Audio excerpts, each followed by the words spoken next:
This station is now the ultimate power in the universe. T1 station.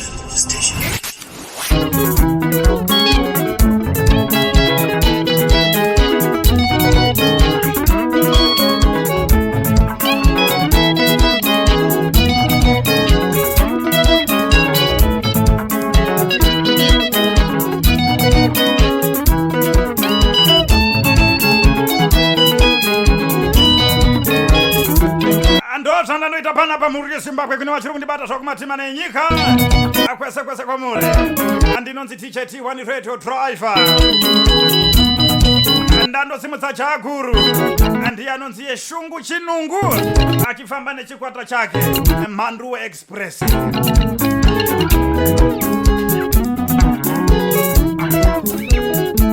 Akambuka ndandochachura ndokakanziko weekend mahwani.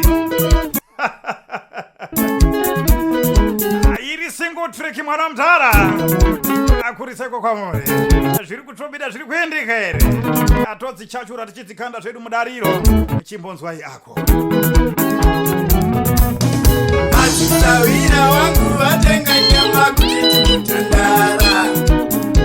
Atisawira wangu vatenga nyama kuti timutandara.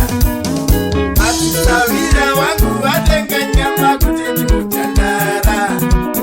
Sairi weekend kudai ya mairi keti mutandara. Madzisawira atenga nyama iri weekend kuti timbogoche timbofarawo zveduka tichichachura tichiti chachura. Shungu Chinungu Mhandu Express weekend mahwani ndokambokashi.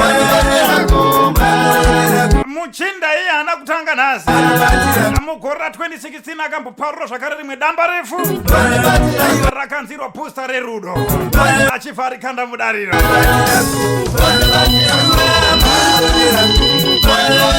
Haana kugumira ipapo. Mugore ra2021 akabva ndogadzira zvakare chimwe chingungundengu kutya kwemeso nenzeve muromo chingona nzira. Ndopa akaparura damba refu rakanziro kuzvara kubaya chiri mumvura. Achibva adzoka apatiri nhasi weekend mahwani.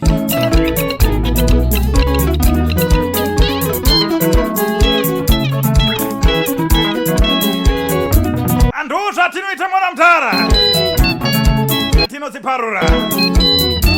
Shungu Chinungu aiwa anozvambura zvake. Mukaenda paYouTube imimi tiripo zvakare anowanika masongs ake. Shungu Chinungu Mhandu Express.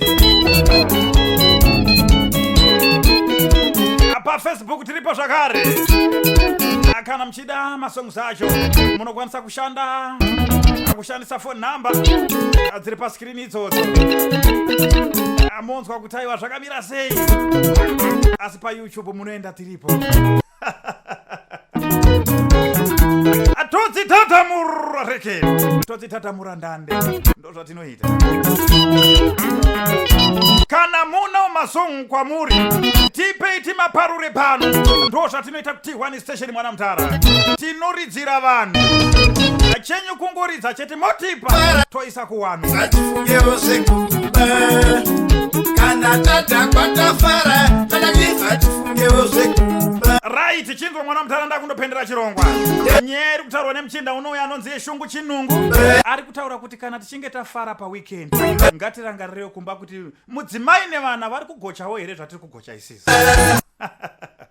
Nzewe hadzina muning'ina. Soko harisi pfumo rinobaya munhu. Ane nzewe dzekunzwa zvinzwa. Radio Driver Teacher T1.